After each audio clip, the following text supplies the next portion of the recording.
Olá a todos, meu nome é Leandro Rocha, sou médico veterinário, sou aluno de mestrado do programa de pós-graduação em Ciências Veterinárias e sou orientado do professor Edson. Ele me passou essa responsabilidade de ministrar essa aula para vocês de neoplasia em animais.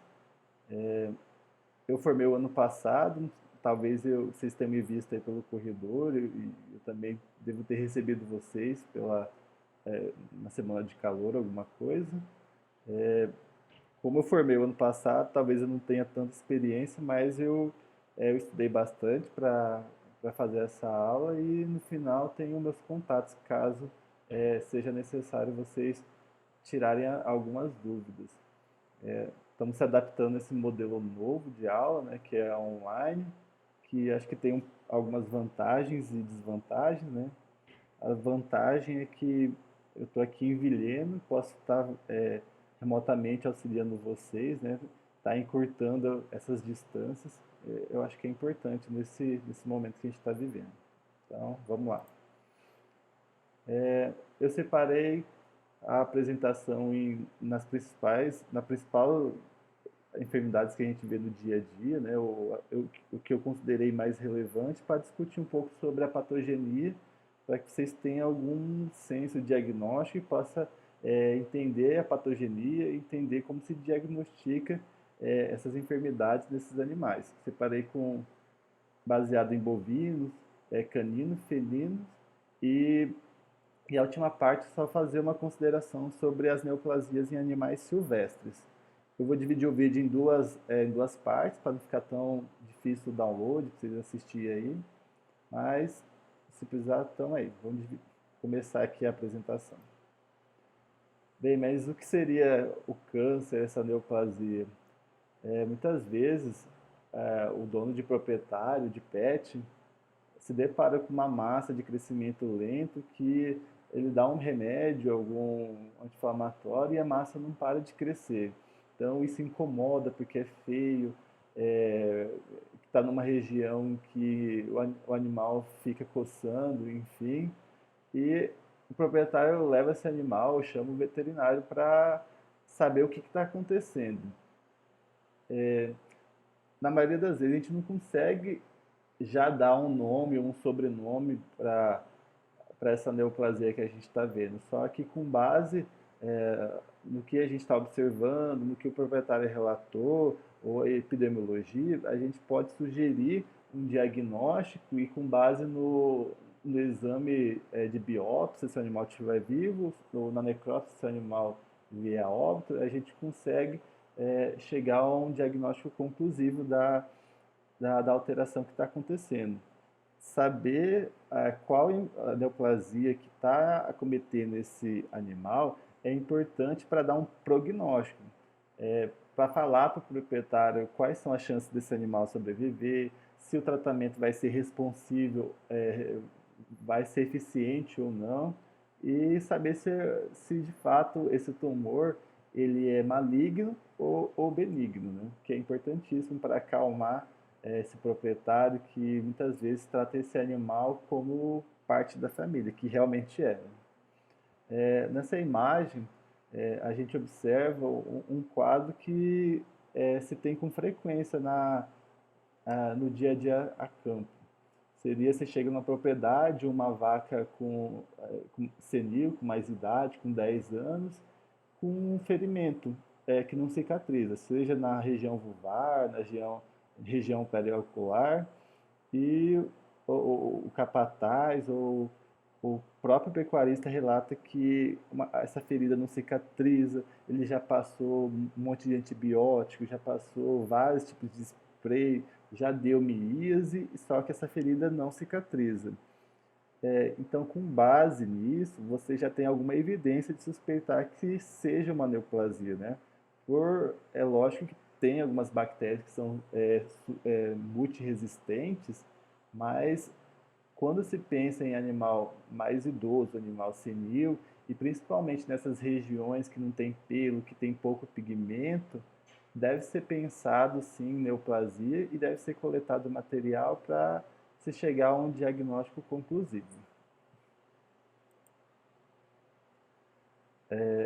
dentre as causas da neoplasia nos animais, é, a, a gente pode classificar como sendo uma doença multifatorial, né, que depende de vários agentes para que essa enfermidade ocorra. Só que, sem sombra de dúvida, o fator mais importante seja a idade. Como eu já falei, os animais fazem parte da nossa família e eles estão vivendo mais, né? Eles estão tendo acesso a comida de maior qualidade, estão tendo acesso a serviços veterinários que antes não tinham, né?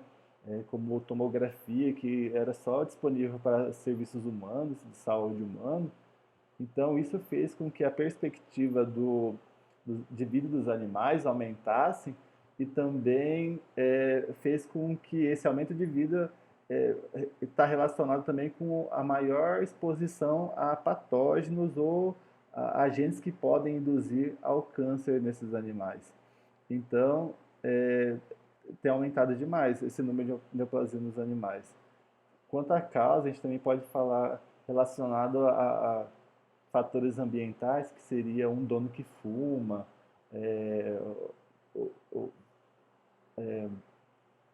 esse proprietário que fuma perto do animal, agentes tóxicos, a gente pode falar, se for um bovino numa região que tem muita samambaia, que é uma planta que tem um princípio ativo que é radiomimético, né, que tem semelhança com agentes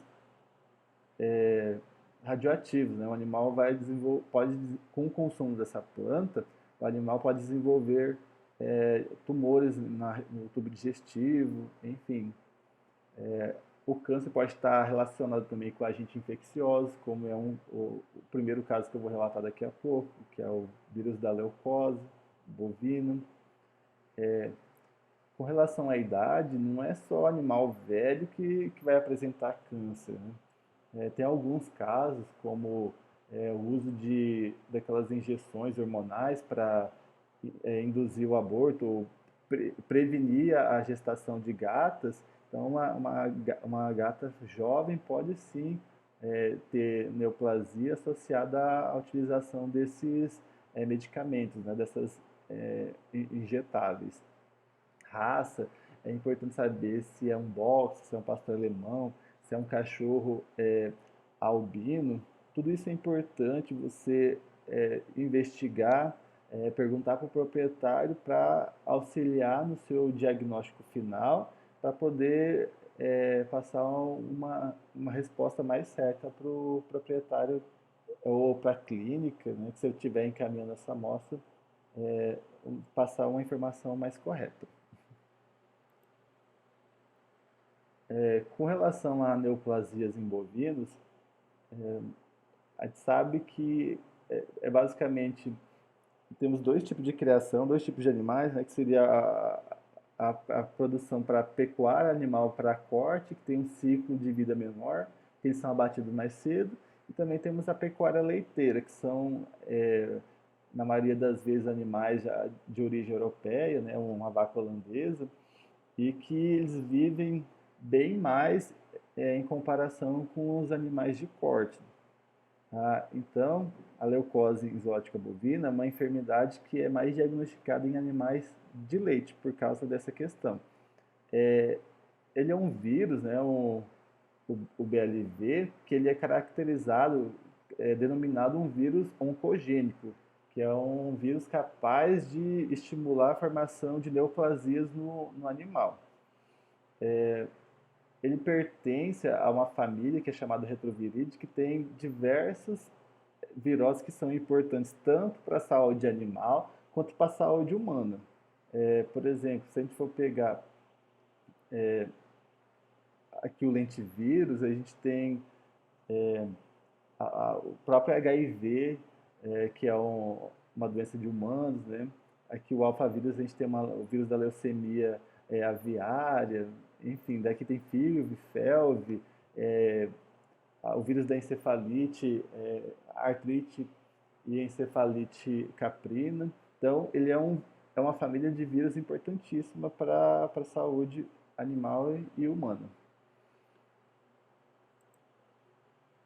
Com relação a patogenia e as características desse vírus, ah, vale ressaltar dois pontos aqui, mais de dois pontos aqui na estrutura do vírus. O retrovírus ele é um RNA vírus, só que ele tem uma série de exceções em comparações a outras famílias virais. Dentre eles é que ele tem uma cadeia de RNA dupla, né? Ele tem duas moléculas de RNA e associado a, a esse RNA tem algumas enzimas, um complexo enzimático que é chamado de transcriptase reversa, que é capaz de transformar esse RNA vírus em DNA vírus dentro da célula hospedeira, como eu vou mostrar em umas imagens a seguir. No envelope desse vírus tem uma proteína intitulada GP51, que ela vai ajudar na adesão e penetração desse vírus na célula infectada.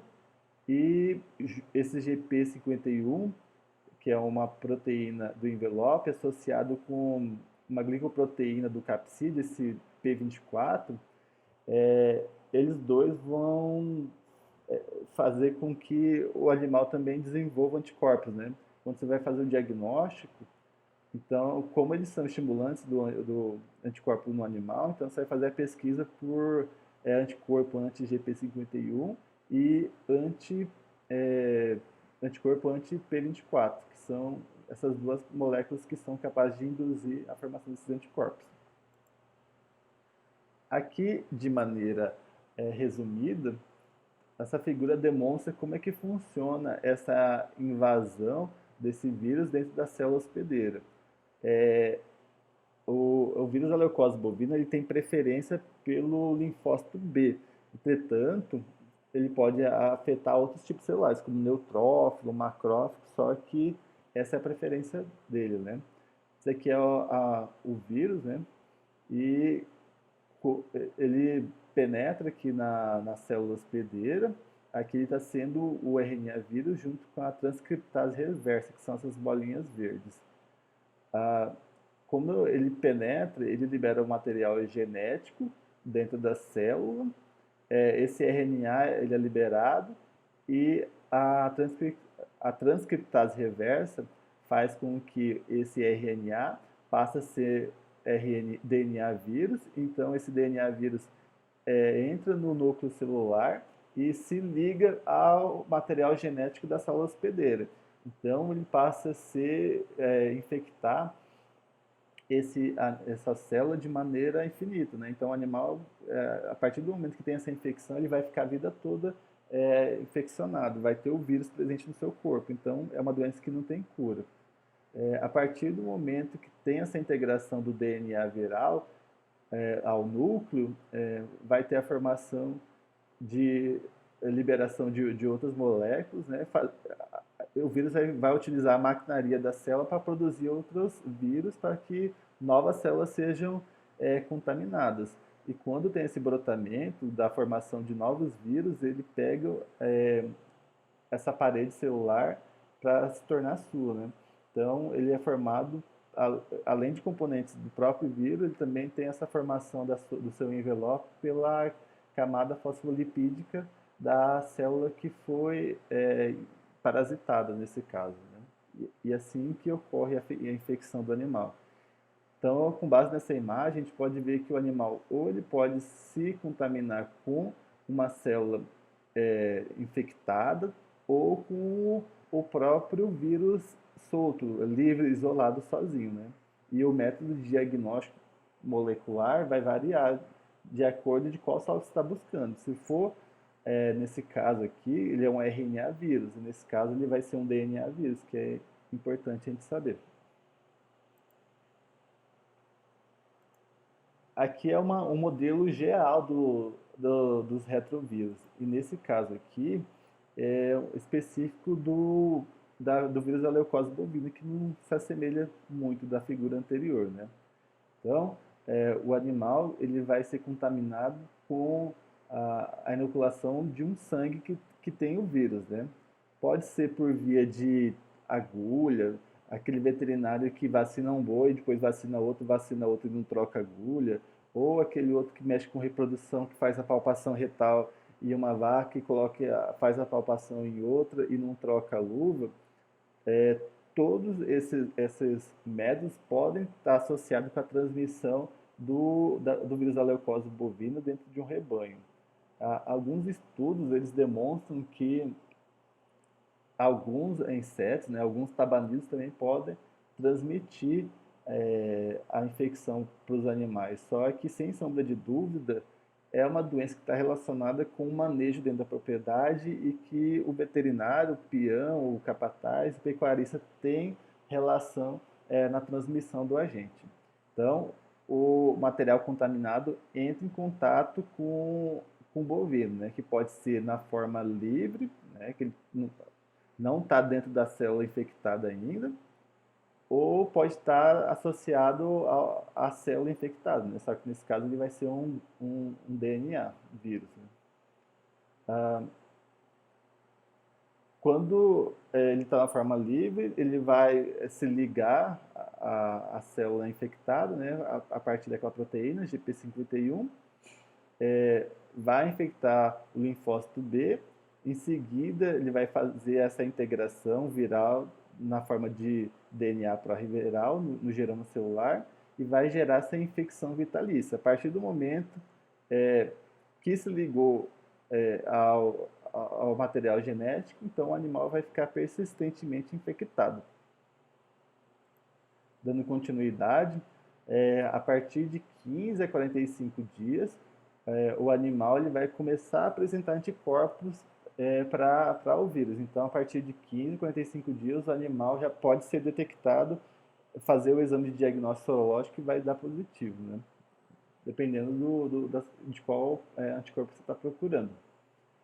E quando ele foi infectado, o período de incubação ele é variável, variando de meses a anos. Outra característica dos retrovírus é que ele tem esse período de incubação bem longo, né? Aqui em bovinos é em torno de 2 anos, mas tem alguns fatores que podem aumentar ou diminuir esse período de incubação. Tem um outro vírus, que é o HTL humano, que faz parte do mesmo grupo do vírus da leucose, que em humanos demora até 40, 50 anos, que é o período de latência desse vírus. Né? Passou esse período de latência, de incubação, o primeiro sinal que pode aparecer, mas nem em todos, porque a grande maioria dos animais ele é infectado, só que ele vai só ser soroconvertido, ele vai apresentar anticorpos, só que ele não vai ter a doença. Alguns animais vai ter o estabelecimento de linfocitose persistente, que seria o aumento de linfócitos circulantes no sangue do animal. Como que se chega a esse diagnóstico? Então, não vai ser com um único hemograma que você vai identificar isso. Tem que ser na base de 2, 3, durante um intervalo de 15 dias. E se você visualizar que tem essa linfocitose nesses 2, 3 exames, então você pode dar esse diagnóstico de linfocitose persistente e pode estar associado, sim, ao vírus da leucose bovina. O que seria essa linfocitose? Seria essa expansão de linfócitos. Vai ter o aumento da circulação desses linfócitos, principalmente o B, na corrente sanguínea do animal. Nesse período, os animais não vão ter sinal clínico, que eu acho engraçado quando a literatura fala que o animal não vai ter sinal clínico, porque quando o animal está com alguma alteração que não seja visível, na maioria das vezes ele diminui o consumo, ou o animal que era para estar ganhando 800 gramas por dia, vai estar ganhando 700, 500, 600, enfim.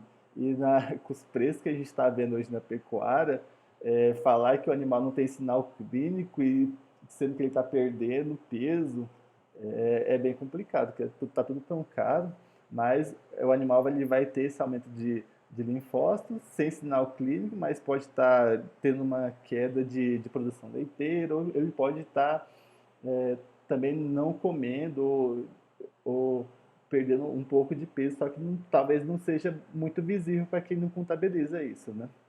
E nessa fase, há maior risco de transmissão é, por causa desse aumento, né? Então, se você vacinar um animal e não trocar agulha, então provavelmente você vai contaminar o outro animal. É relatado que tem algumas alterações imunológicas, porque justamente isso, porque o, o seu sistema imune ele não está trabalhando de maneira adequada, porque ele está sendo atacado. Então, os soldados do corpo eles estão infectados e estão se duplicando toda hora, estão aumentando de tamanho de maneira desordenada. É possível redução na produtividade, como eu já relatei, isso ocorre em 30% dos animais. Em algumas situações, vai acontecer o estabelecimento do linfossarcoma ou do linfoma, que é a alteração, a formação de neoplasias no animal. Só que isso vai acontecer em cerca de 0,1 a 5% dos animais. Então, por exemplo, se você tem 100 animais e um deles está com doença, você já sabe que provavelmente vai ter cerca de 30 animais que vão ter essa linfocitose. Já se você tem 100 animais e tiver, é, sei lá, 30 animais com aparecimento de linfossarcoma, isso deve ser investigado. Porque pode estar tendo uma propensão genética no seu rebanho e também isso pode significar que tem muita os animais estão altamente parasitados, né, para você ter uma prevalência muito grande de linfossarcoma no seu rebanho. Então, deve ser investigado. Com o aparecimento do linfossarcoma, que é uma doença crônica, o animal vai apresentar emagrecimento, o aparecimento das neoplasias, não vai ter resposta aos tratamentos e o animal vai morrer. A letalidade é de 100%. Então, é, tem relato que o animal morre muito rápido sem ter sinal clínico nenhum, mas na maioria das vezes ele vai ter aparecimento dessas neoplasias de formas variadas, igual nas imagens que eu vou mostrar aqui.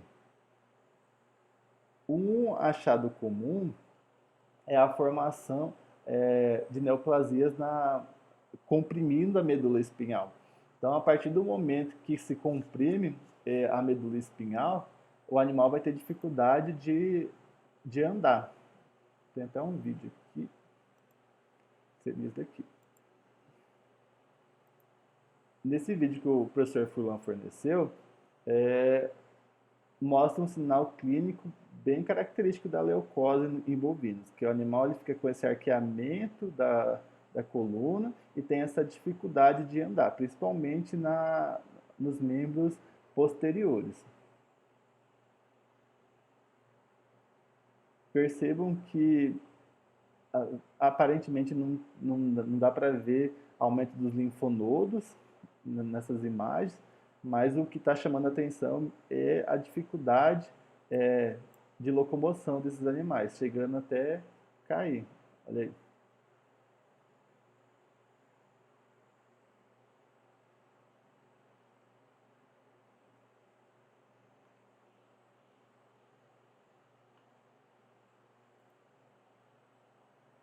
Daí, quando se faz a necrópsia, se evidencia essa massa neoplásica comprimido o canal medular. Um outro achado que é visto na leucose é essa exoftalmia, que pode ser bilateral ou unilateral. Isso acontece porque tem tecido linfóide na região periocular, há esse acúmulo de células neoplásicas fazendo com que o olho ele seja empurrado, seja empurrado para fora, literalmente, causando essa exoftalmia no animal. E como os leucócitos estão circulando no organismo, então pode ter formação de neoplasia em qualquer órgão, né? Pode ter no sistema digestivo, pode ter no coração, pode ter alteração renal, o animal pode ter timpanismo por causa de formação de linfomas que dificultam o animal liberar gás, pode ter parada cardíaca porque é, a formação de massa, né, no coração vai impedir que o coração consiga trabalhar direito. Então, os sinais clínicos são os mais variáveis possíveis. Nesse caso é, que a gente pegou aí no Mato Grosso, era uma novilha Senepol que apresentou a linfadenomegalia, né, os aumentos dos linfonodos. Esse aqui, o pré-escapular, era o que era maior. A gente pesou, tinha 1,4 kg, então estava bem grande. Você imagina um animal com todos os seus linfonodos aumentados e o maior linfonodo que se encontrou era esse de 1,4 kg. Isso aqui é antes de fazer o corte e aqui é a área a superfície de corte, né? Mas ele também apresentou compressão do canal medular. Aqui é uma neoplasia no coração desse mesmo animal. E quando se fez a histologia, se via essa formação, essas células neoplásicas no miocárdio. Todos esses pontos aqui são células neoplásicas. Então, impede que o animal desempenhe suas atividades de forma normal.